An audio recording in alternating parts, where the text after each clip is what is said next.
Alabama. We love Alabama. I only won it by about 47 points. I don't think that influenced my decision, though, right? That didn't, right? But we had a lot of competition for this, and Alabama's getting it. Huntsville in particular, so congratulations, everybody. Katie, congratulations. This will result in more than 30,000 Alabama jobs, and probably much more than that, and hundreds of millions of dollars of investment, and that's billions, because it can't be millions, it's billions and billions of dollars. Most importantly, this decision will help America defend and dominate the high frontier, as they call it. I want to thank Secretary Pete Hegseth. He's doing a fantastic job, and Secretary of the Air Force Troy Mink. Troy, thank you very much. Great job you're doing, Troy. This is such a big deal. This is one that everybody wanted to know. What are you doing? I also want to thank Senators Katie Britt, and I want to give my condolences. Your grandmother, her grandmother just passed away. She was 100, right? 100, and she loves you, Mr. President. Well, and she was very proud of you. Thank you very much. Very, very proud of you. So thank you, Katie. Wonderful woman. She must have been. To produce you indirectly, I can tell you she had to be. Tommy Tuberville, who's a great coach, and I won't say anything about what happened with Alabama football this weekend. Let's leave that out. But you're not used to that, right? You're not used to that. But Tommy, Auburn won, is right. They did. So you're happy. Tommy's been a great senator, as you know, and a fantastic guy all around. He was also a tremendous coach. House Armed Services Committee Chair Mike Rogers. Thank you, Mike. Where's Mike? Mike, thank you very much. Doing great, Mike. Representatives Barry Moore, all great friends, Robert Adderholt, Gary Palmer, and Dale Strong. Thank you all very much, fellas. Appreciate it. In my first term, I created a thing called Space Force. So important. You know, we were losing the race in space very badly to China and to Russia, and now we're far and away #1 in space, and reestablished SpaceCom with a mission to protect American space assets and detect any threat to our homeland. We initially selected Huntsville for the SpaceCom headquarters, yet those plans were wrongfully obstructed by the Biden administration, and as you know, they moved them to a different locale. And today we're moving forward with what we want to do and the place that we want to have this, and this will be there for hopefully hundreds of years. That's where it's going to be. I will say I want to thank Colorado. The problem I have with Colorado, one of the big problems, they do mail-in voting. They went to all mail-in voting, so they have automatically crooked elections, and we can't have that. When a state is for mail-in voting, that means they want dishonest elections, because that's what that means. So that played a big factor also. In Huntsville, SpaceCom will play a key role in building the Golden Dome, as you know. That's going to be a big thing. Everybody wants to be a participant in it. Missile Defense Shield, we're going to be having a Golden Dome that the likes of which nobody's ever seen before, the finest, the best. And by the way, Canada called. They want to be a part of it, and that'll be great. But Canada wants very much to be included in that, and we're going to work something out with them, I hope. It will also ensure that our technological capabilities, of which we're way ahead of anybody else, there's nobody close, remain unmatched long into the future. So I'd like to ask Secretary Hegseth to say a few words. He was very much a part of it. And really, everybody behind me was. Every one of these people would call me and lobby me. I said, Katie, I don't want to talk to you anymore. I know what you want. She said, that's right, sir. That's what I want. And they got their way. So I just want to congratulate. These are really special people. They're politicians in many ways, but they're great patriots, I think even more so than politicians. So they fought very hard to get it, and it's an honor to give it to Huntsville. Pete, say a few words, please. Thank you, Mr. President. As usual, right place, right time, for the right reason. In your first administration, you established the Space Force at a time when we knew we had to be looking to that domain of space. You also reestablished SpaceCom to ensure that priority was put in place, and you, through the Air Force, independently identified that Huntsville, Alabama was the right place to put it. For other reasons, in the next administration under Biden, they decided to move it somewhere else. Well, during that time, The DoD Inspector General, the Government Affairs Office, they did their own assessments, and where did they say Spacecom should go? Huntsville, Alabama. So what you're doing today, Mr. President, is restoring it to precisely where it should be based on what the Space Force, the Air Force, your leadership believes will give us strategic advantage in the future. That is Huntsville, Alabama. We are way ahead in space, but this will ensure we stay leaps and bounds ahead because that's the most important domain. Whoever controls the skies will control the future of warfare. And Mr. President, today you're ensuring that happens. Thank you. Thank you very much. Katie, would you like to say something? Mr. President, we are grateful for your leadership on this and restoring Space Command to its rightful home in Huntsville, Alabama. This delegation has worked together, both chambers, both parties, to make sure that Huntsville was the place that Space Command called home. As was mentioned, obviously the Biden administration chose to make this political. What we want to do is put the safety and security of Americans first. We want to make sure that our warfighter is put first, and we want to make sure that America continues to lead. And today, Mr. President, you've allowed that to happen. Thank you. Thank you very much. Tommy, please. Yeah, thank you. Thank you, Mr. President. This is a great day for our country, not just for our state of Alabama. We need help in our military. We need to catch up. And as Secretary Hegseth said, we're not behind in space, but we know where we're at, and we need to expound on that. Now, this move will save the taxpayers $480 million. It's not going to cost more. It's going to cut $480 million. We have the plans intact. It'll be behind a secure wall in Huntsville, Alabama, at Redstone Arsenal. We have 40,000 people there. We have the FBI there. We have missile defense there. We have NASA, Blue Origin, and SpaceX. It is the perfect place for Space Command. I would tell you today, and I've spoke with the President for the last 3 or 4 years about this, if I thought it needed to go somewhere else because I understand the security of our country, I'd be for that. But the best place for Space Command is Huntsville, Alabama, because what we have and what it means to this country is going to be so important. So thank you, Mr. President, for this, and we look forward to building a huge Space Command and having the Donald J. Trump Space Command Center in Huntsville, Alabama. JD,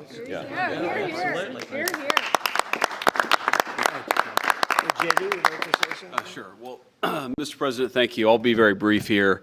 I lobbied the president hard to put it in Ohio, but he said these people behind us, these Alabamas, are just too powerful and too persuasive. And so it's in Alabama, but as Tommy said, this is exactly the right place for Space Force and Space Command. I think Americans ought to appreciate the fact that you can't win the battle of the future unless you control the skies.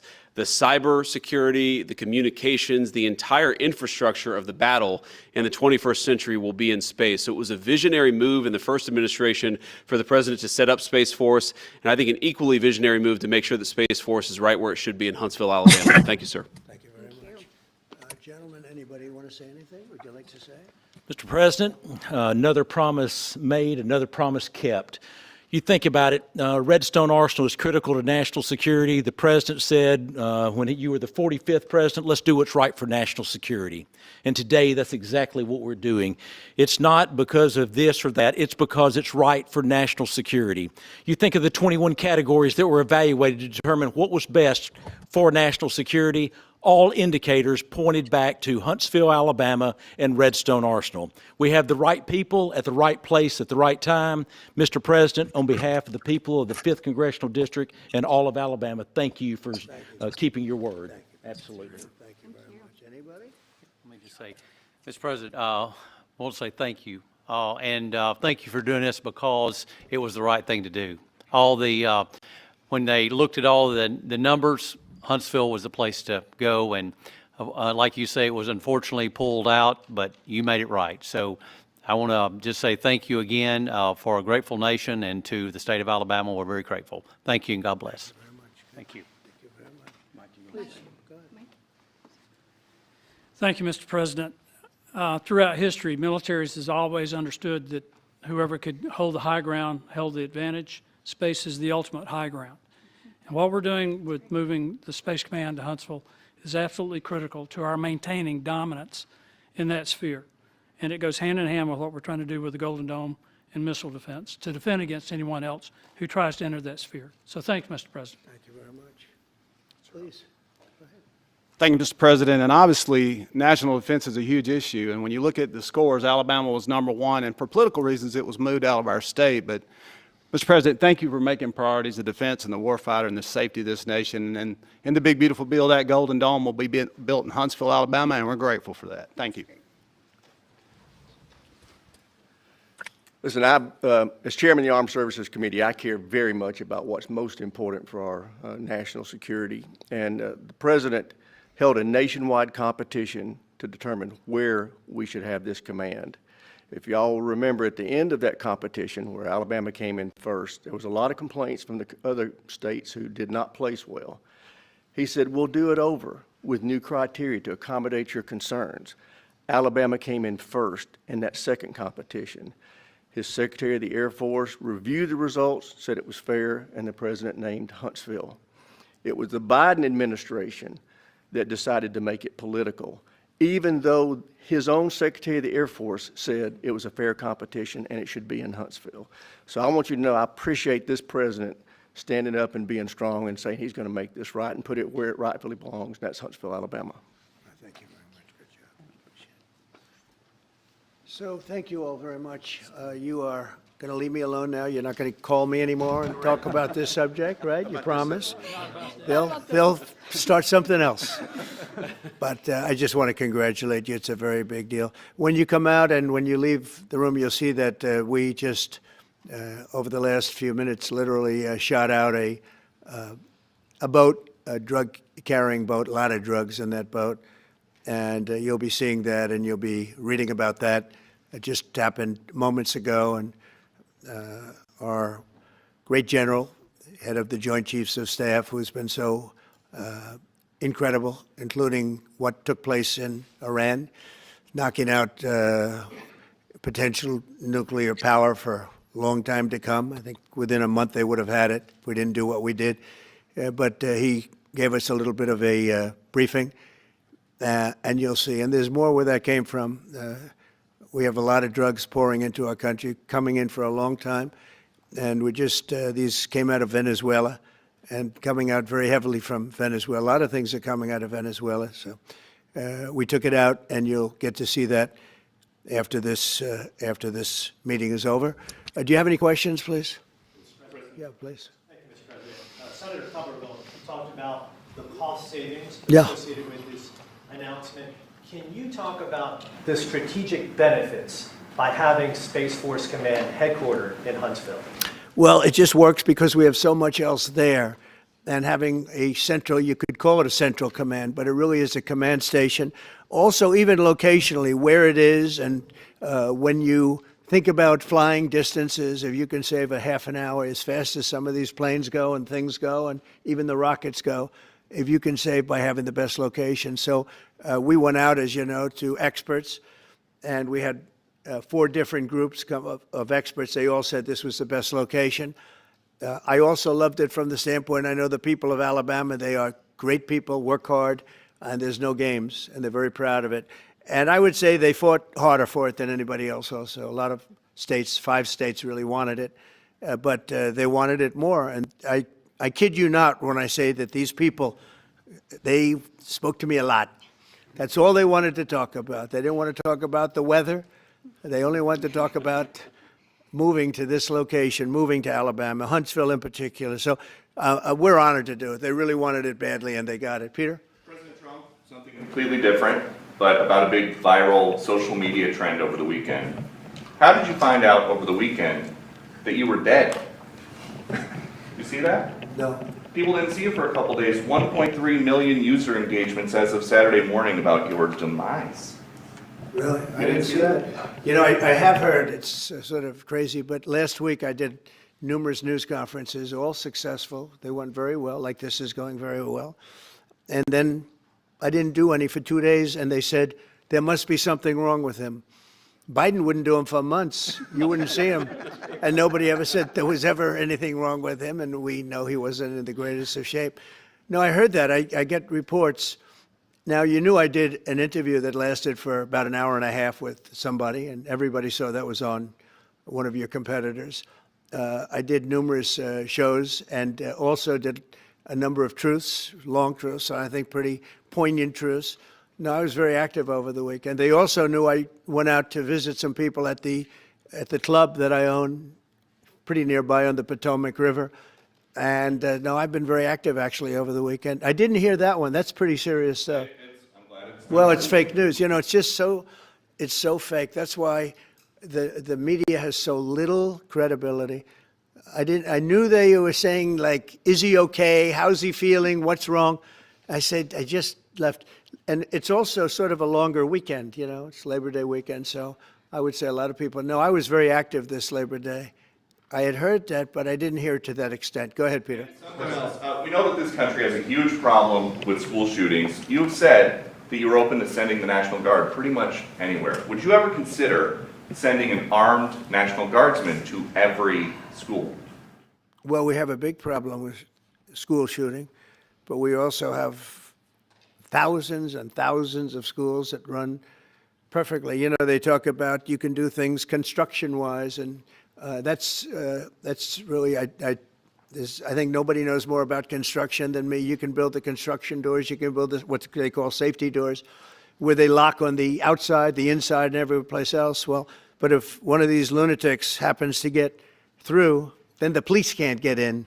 Then they're looking for keys all over the place, and it takes a lot of disadvantages to doing, spending billions and billions of dollars and actually making it safer in some way for some of these lunatics that we're dealing with. But I don't think so. I've thrown out the concept. We have great teachers that love our children. The parents love the children. Teachers love the children too. And if you took a small percentage of those teachers that were in the military, that were distinguished in the military, that were in the National Guard, et cetera, and you let them carry, that's something that a lot of people like. I sort of liked it. It'd have to be studied, but they're trained. They know about weapons. You can't do it with every teacher because most teachers don't know, but I always thought that would be an alternative. But it just, we've had a lot of instances. Other countries have also. They have different kinds of problems than we have, but we do have, there's something going on, and it's a bad thing. Yes, please. Have you spoken with President Putin in the past week? Have you spoken with President Putin in the past week? Yeah, I don't want to, I have learned things that will be very interesting. I think in the next few days you'll find out. Consequences if there isn't some type of announcement of a meeting with President Putin and President Yeah. Zelensky? Yeah, there will and what be. could those consequences We're going to be? see what happens. We're going to see what they do and what happens. I'm watching it very closely.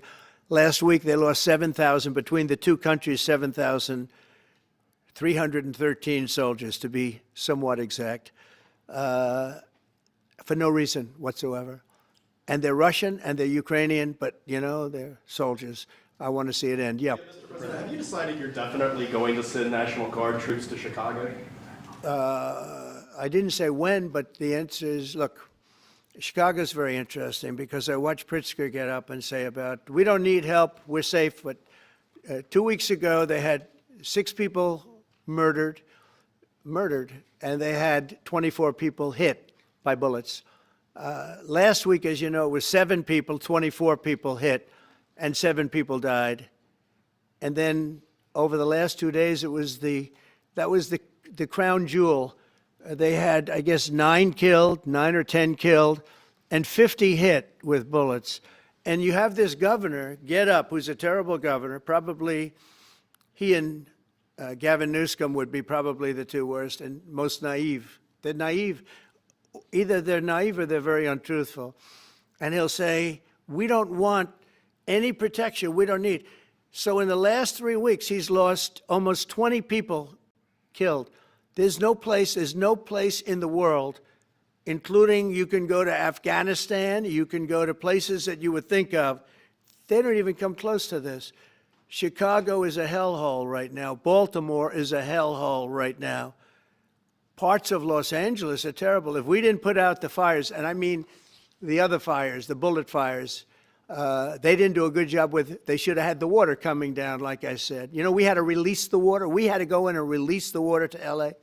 It's so badly run. But if I didn't send the National Guard into Los Angeles, I would be making an announcement today. I'd be talking about Huntsville, and I'd simultaneously be saying, by the way, the Olympics is not coming to Los Angeles. If we didn't do that, and even the sheriff, the top law enforcement person in Los Angeles said, we could not have handled it without them.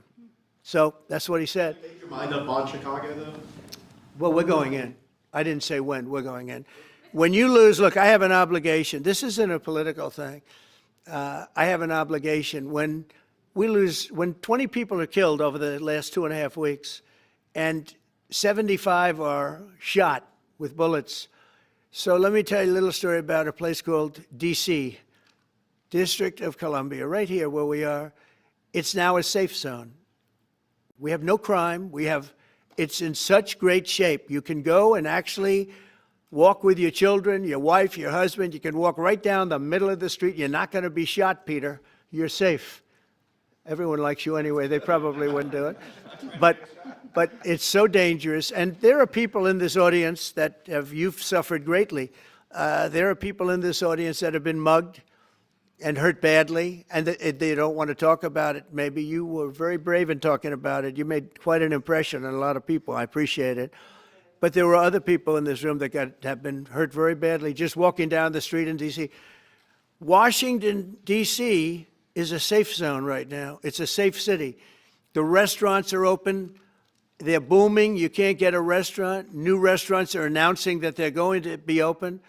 This took place in 12 days. Now it's 15 days, but 3 days ago it became what's known as a safe zone. It's a safe city. And this city was really bad, really, really bad. We took 1,600 people out, hardcore criminals that will not be coming back anytime soon. And we're very proud of it. You know, to have our nation's capital lose every week. You know, it was like years, many years, where every single week somebody was killed for many, many, many consecutive weeks. This went on for years. And then we had, last week it was announced that nobody was killed last week. And I made that announcement in front of a very distinguished leader of a country. And I'm saying proudly, ladies and gentlemen, nobody was killed in Washington, D.C. this week. He looked at me like, what's that all about? I say, yeah, we have a little bit of a crime problem. And we don't have a crime problem in Washington anymore. And the mayor has been very helpful, and the police commission has been very helpful, and it's been a great team. And I would love to have Governor Pritzker call me. I'd gain respect for him and say, we do have a problem, and we'd love you to send in the troops, because you know what?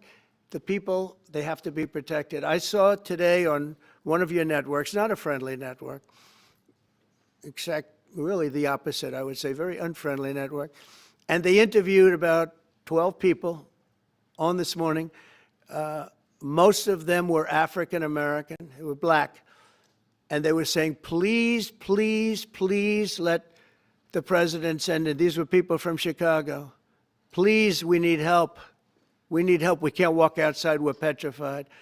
If the governor of Illinois would call me up, I would love to do it. Now, we're going to do it anyway. We have the right to do it because I have an obligation to protect this country.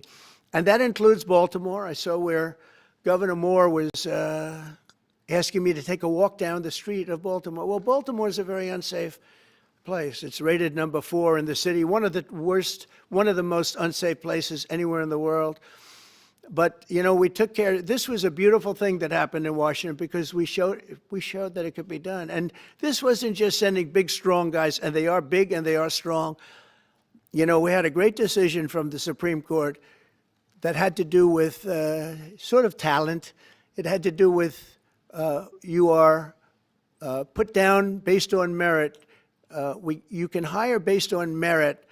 So merit for a soldier or for a policeman is strong, physically fit, having a certain ability, not a person that is woke and got the job through woke, but wasn't strong enough to lift a gun out of the holster, et cetera, et cetera. No, I looked at the police. As you know, last week I went over, we had a meeting there had to be 300 people, and they were all very impressive looking. And when the bad guys see them, they're not going to do a thing. And so I'm very proud of Washington. It serves as a template, and we're going to do it elsewhere. But Chicago is certainly going to be high. I would love to have him call. I would love the governor of Illinois. I'd be honored to take his call.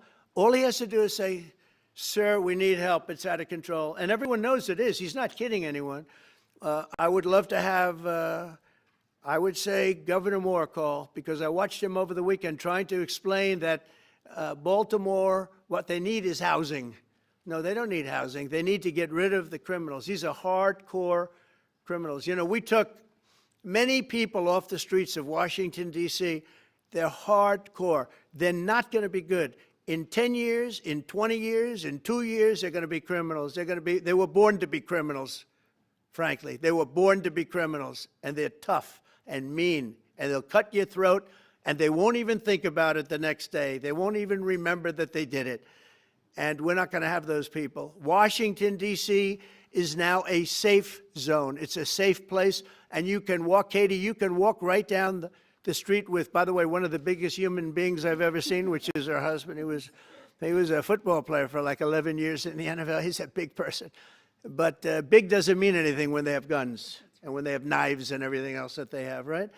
But you can walk right down the street, even by yourself, and you're totally safe. Washington, D.C. is a great thing. Yes, ma'am, please. Mr. President, as you're calling on Democratic leaders across the country to work with you on crime, do you see your efforts here in D.C., including, for example, working with Mayor Bowser here as a model for bringing more bipartisanship in matters not only with crime, but also issues that matter to everyday American people's lives? So Mayor Bowser's been great. She could have taken the thing, oh, well, and then after I clean it up, they'll take credit for it. You know what they do is they take credit. Like, we cleaned up Los Angeles. We did a great job there. And it was overwhelming what was going on. And again, the police chief made a statement that we could not have done, there's no way they could handle it. You saw what was happening out there. It was going to be a disaster. We stopped it cold. If we didn't do that, would have been a very sad day. And you know, remember, we have the Olympics, we have the World Cup, we have all these things coming, and we have 250, all of these things coming. But I watched Newsom get up and say he's doing a great, he's not, we're the ones that did it, and that's okay, whatever it takes, but the main thing is but he got up and said, we did it. Well, he didn't want us there, and he's going to need us again because it's starting to form again. I see it. It's starting to form again. You know, we have to maintain. It's like maintenance on an airplane. You can buy it, but you have to maintain it. And if you don't maintain it, a good plane becomes very unsafe very quickly.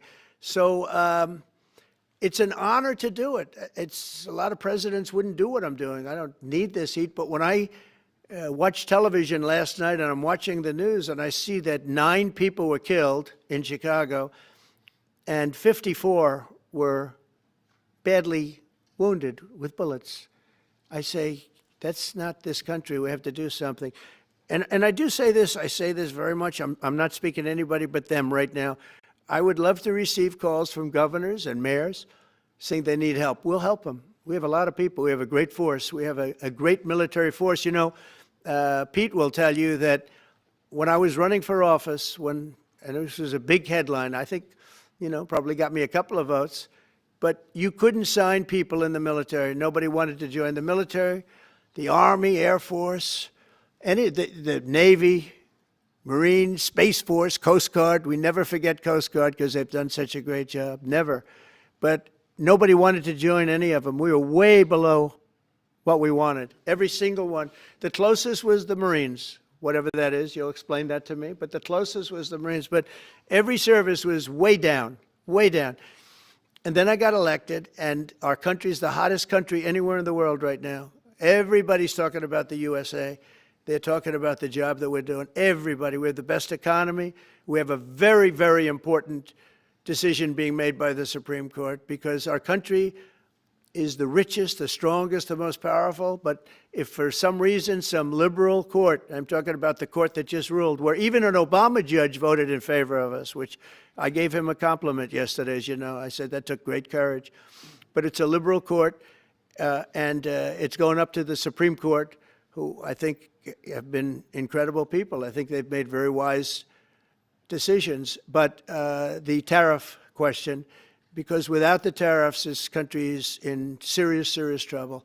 We've taken in almost $17 trillion of investment is coming in. Most of it is coming because of tariffs.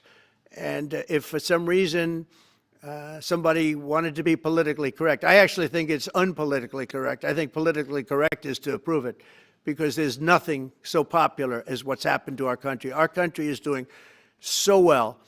But we had a liberal court gave us a very shocking ruling, and that ruling is basically saying that the trillions of dollars that are pouring into our country, putting us in a position like no country is anywhere in the world, that they'd like to see us that taken away. By the way, a lot of the people behind that lawsuit, that particular, are from foreign countries, I might add. There's a video that is circulating online now of the White House where a window is open to the residents upstairs and somebody is throwing a big bag out the window. Have you seen this? No, that's probably AI generated. So Actually, you can't open the windows. You know why?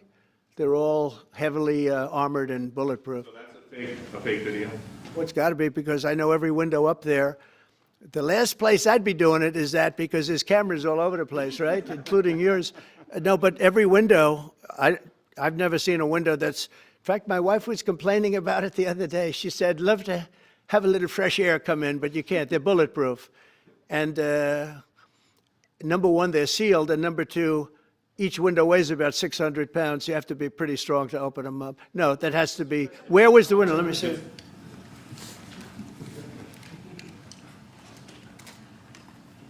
Maybe from the renovations. Which is the window? It looks like this is on the 15th Street side, I think. Yeah. So right here. Yeah, those windows are sealed. Those windows they're all sealed. You can't open them. What you were saying regarding the federal. It's the kind of thing they do. And one of the problems we have with AI, it's both good and bad. If something happens really bad, just blame AI. But also they create things, you know, it works both ways. If something happens that's really bad, maybe I'll have to just blame AI. But there's truth to it, because I see so many phony things. I saw something as I was growing up, from the time I was a baby till now. I said, who did that? It was AI generated. So it's a little bit scary, to be honest with you. But those windows are all very heavily sealed. Thank you, Mr. President. I want to follow up with what you were saying regarding that federal appellate court that ruled against you and your administration as it relates to your ability. Well, they ruled against our country, the court, and they ruled against us before. It's a very liberal court. You called it highly partisan in your Well, it social certainly media is. posts. It certainly and in is. fact, it was along ideological lines, 7-4. Well, except that we actually got one of the Obama judges that was appointed by President Obama voted in favor of the tariffs, because he felt it was imperative for our country to thrive and survive even. And I gave him credit. I said, you know what? That took a lot of courage for him to do it, because you don't see that often. So my question is, I suspect you're going to appeal that all the way to the Supreme Court. Well, we already have, yeah. In fact, we're doing something else. We're going to be going to the Supreme Court, we think, tomorrow, because we need an early decision. I mean, look, the financial fabric of our country, we're a rich, incredible country right now, and we're able to, you know, other countries use tariffs on us for years, and we never did. I did a lot during my first term, but then we had COVID, and we had to focus on other things. You couldn't be tariffing Italy, Spain, France, as they were dying by the thousands and millions. But we did with China, and China paid us billions and billions of dollars. And I started the process, but then I had to end it a little bit because of COVID. We focused on that. But no, it's a very important decision. And frankly, if they make the wrong decision, it would be a devastation for our country. We've taken in trillions of dollars. And by the way, all these countries signed agreements, as an example. They're all happy. Everybody's happy. But some whack job put in a lawsuit. It went before a very liberal court, and the liberal court ruled, it was 11, they ruled 7-4, with one of the most liberal of them all voting in our favor, because they're patriots. I think I give tremendous credit to that judge. And now it's going to the Supreme Court. Now we're going to be asking for early admittance. We're going tomorrow, and we're going to ask for an expedited ruling, because You know, when you look at the stock market's down today, the stock market's down because of that, because the stock market needs the tariffs. They want the tariffs. If you look at AI, all of those, you know, all of that money that's going to be invested, trillions and trillions of dollars, the biggest thing, bigger than the internet, I suspect. It's the internet plus 3 or 4 other things combined. We are leading very substantially with AI. We're leading because of tariffs. We're leading because of talent, and this is where they'd like to be. But without the tariffs, we wouldn't have a chance because we wouldn't be able to protect those investments of the companies coming in. So if you took away tariffs, we could end up being a third world country. That's how big the ruling. So we're asking for an expedited ruling. As a backstop to that, President, you have a Republican-controlled Congress. You control the House, you control the Senate. Yeah, but we don't have 60 votes. We don't have 60 votes. You don't I'd love to think you do can get that. enough Oh, votes? if we had 60 senators, if we got the 60 votes, we would get them. But we need 60 votes, and we need, you know, a certain number in the House. I think we'd get, I don't know, we have about 5 of them here. Would everybody agree with me on tariffs?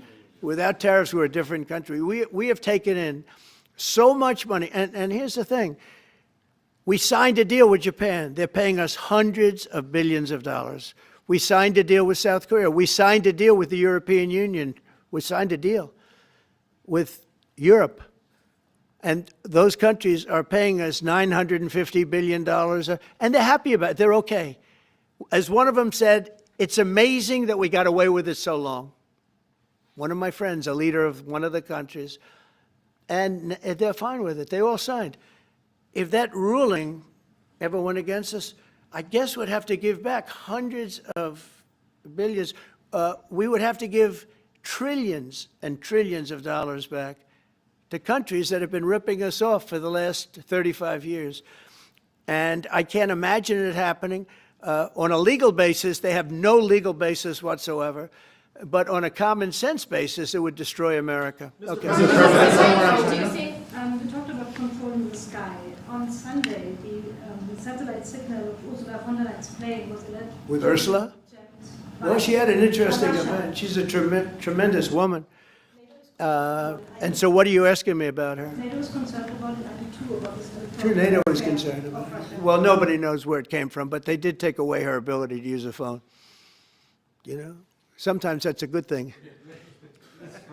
Sometimes that could happen to me. I'd be very happy. Mr. President. Reducing the tariffs on India from 50%. What does that mean? Are you considering taking away some of the tariffs that you've imposed on India? You had posted. No, we get along with India very well. But India has, you have to understand, for many years it was a one-sided relationship. Only now since I came along, and because of the power that we have with tariffs, India was charging us tremendous tariffs, about the highest in the world. They were about the highest in the world, number one. And we therefore weren't doing much business with India, but they were doing business with us because we weren't charging them. Foolishly, we weren't charging them. So they would send in massive, you know, everything they made, they'd send it in, pour it into our country. Therefore, it wouldn't be made here, you know, which is a negative. But we would not send in anything because they were charging us 100% tariffs. And, you know, I'll give you an example, Harley Davidson. Harley Davidson couldn't sell into India. There was a 200% tariff on a motorcycle. So what happens? Harley Davidson went to India and built a motorcycle plant. And now they don't have to pay tariffs. Same thing as us. So what we're doing is literally thousands of companies are coming into the U.S., car companies, AI, but, you know, more traditionally, car companies. We have so many car company factories under construction or being designed right now. And they're coming from China, they're coming from Mexico, I must tell you, and they're coming from Canada. And a lot of them coming from Canada. But they're coming into our country because they want to build here. And they want to build here for 2 reasons. Number, protecting them. And number 3, they want to avoid paying tariffs. When they build their cars here, they don't have any tariffs to pay. You know, when you build here, you don't have any tariffs. Mr. President, Go ahead, in please. light of the Minnesota shooting last week, the Department of Homeland Security is now awarding more than $100 million to hundreds of faith organizations across the country to help them ramp up security. What's your vision for further protecting religious liberty across the country amid incidents of threats and So violence? religious liberty is so important, and we're talking about every religion now, and we're doing things on that nobody else has ever done, and we're going to be having a big announcement in about 2 weeks on that question. Yeah, please. On Space Command, sir, are you concerned that people may not be willing to relocate from Colorado to Alabama? No, I'm not worried. We'll get somebody else. Colorado I mean, the problem with Colorado is they have a very corrupt voting system. Look, I have so many friends in Colorado. Anytime you have mail-in voting, you have corrupt elections. Very simple. It's very simple. Even Jimmy Carter said it with his commission. They set up a commission with him and Scoop Jackson and some people, highly regarded people. And they said the finding was, if you have mail-in voting, you will have corrupt elections. Well, your radical left governor decided that he was going to have all mail-in voting in Colorado. Once you have all mail-in voting, and for whatever reason, the Democrats cheat. And they cheat like, they're not stupid. That's the only thing. They're no good on policy. They're no good on management. They're no good at government. But they're great at cheating. And they stick together, too. I give them credit for sticking together. Please. Obviously, this is a big win for national security, moving this to Alabama. We've all can agree with that. Big. Is there any idea of the economic impact this has on the state and on that local area? Katie, do you want to answer that? Look, I mean, go ahead. Please go. This is going to be tremendous. I mean, the state of Alabama, what we've seen through this process is the worst of Washington. We've seen politics get in the way of what is best for the warfighter, what's best for national security. And the state of Alabama is about to show the country the best among us. So we know the economic impact is going to be tremendous. There at Redstone Arsenal, we're proud to house everything from the FBI to headquarters there for material command to a number of things. We obviously have NASA with Marshall Space Flight Center, and so this naturally fits within. When you look at the decision matrix that they placed in front of us, that's why we ranked so high, is because we have the resources necessary and the ability to build out quickly to meet the needs in front of us. As far as economic impact, it would be tremendous. Does anybody have an exact number? 1,600 jobs. 3,000 spin-off. With 3,000 spin-off. Look at this. This is teamwork right here. So we are really proud, and the people of Alabama are ready to get to work. And I've got a housing question, if you could, just for a second, Mr. Yeah, President. please. Owning a home and going about the American dream seems like it's out of touch for a lot of Americans. Yeah. Just recently, you pushed out a statement about addressing an emergency housing situation. That's right. We're thinking about doing that. Yeah, can you just? Well, we need a little help from the Fed. We have a man named Jerome Too Late Powell. You probably heard of him. He's too late. He's way too late. And the economy is so strong that it's pushing through that. Normally, it would have been much tougher, but we're doing so well that we're pushing through it. But it makes it very hard for people to get mortgages because too late is too late. Very simple. He's too late. And probably political, whatever. He wasn't too late before the election. Before the election, he was cutting rates, right? Because he was hoping that, I guess, Biden would get in or that Kamala would. He was a big Biden guy. Explain that one. And then he was a Kamala person. But he was hoping, I guess, she'd win, I guess. I don't know. It didn't work out too well. But, yeah, we need a very serious cut.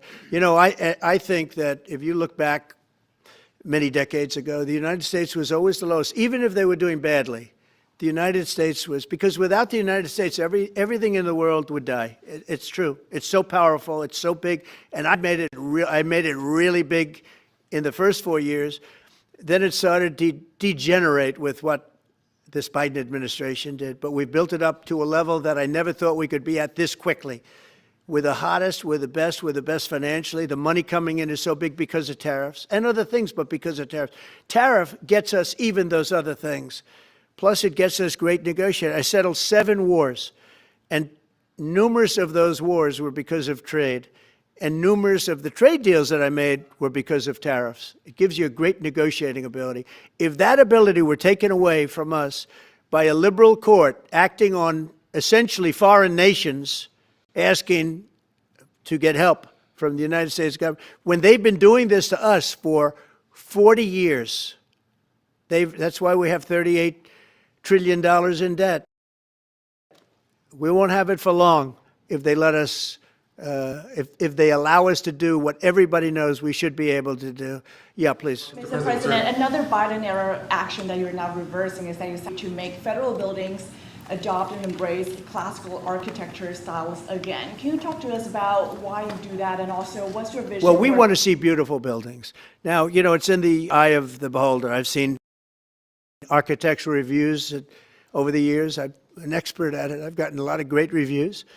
But I've seen buildings that I didn't think were very good get great reviews, and I've seen great buildings get bad reviews. So, but it's just a standard. We want to have a good standard. We're building something here, you know, for 150 years they wanted a ballroom at the White House. We're doing something at the highest level using architects and all. And you know, it's very exciting. But we have a lot of interesting things happening architecturally in D.C. Sir, we walked down today, we feel much safer.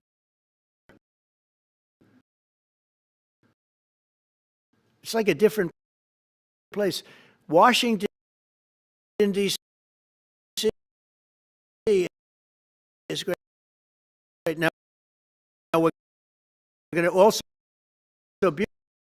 beautify it. We're going to put a topping on the roads. We're not going to rip them apart. Within about a 20-mile radius from the White House, we're going to have this place spick and span. It's going to be crime-free, and it's going to be spick and span. It's going to be, you'll be proud of Washington again. Go ahead, please. Sir, China's having a massive military parade that President Putin and Kim Jong-un will be attending. Do you interpret that as a challenge to this? And are you concerned at all about those countries trying to be some sort of counterweight? China needs us, and I have a relationship with President Xi, as you know, but China needs us much more than we need them. No, I don't see that at all, no. And I had actually a very good meeting with President Putin a couple of weeks ago. We'll see if anything comes out of it. If it doesn't, we'll take a different stance. Everyone March today in California ruled that your deployment of National Guard troops to Los Angeles was illegal. Do you have any response? Well, it was a radical left judge, but very importantly, what did you not tell me in that question or statement that you made? Pretty much of a statement, I think. Well, I was asking for your response. No, you didn't say what the judge said, though. The judge said, but you can leave the 300 people that you already have in place. They can continue to be in place. That's all we need. But why didn't you put that as part of your statement? Because the same judge ruled exactly as you said, except the judge said that you could leave the 300 people that you already have in place. They can stay, they can remain, they can do what they have to do. Thank you very much, everybody. We appreciate it. Thank you. Thank you. Thank you very much. Thank you, guys. Thanks, press. Thank you. Thank you. Let's head out. Let's go, guys. Thank you. Thank you, press. Thanks, guys. Let's go. Let's go. Keep going. Thanks, guys. Thank you, press.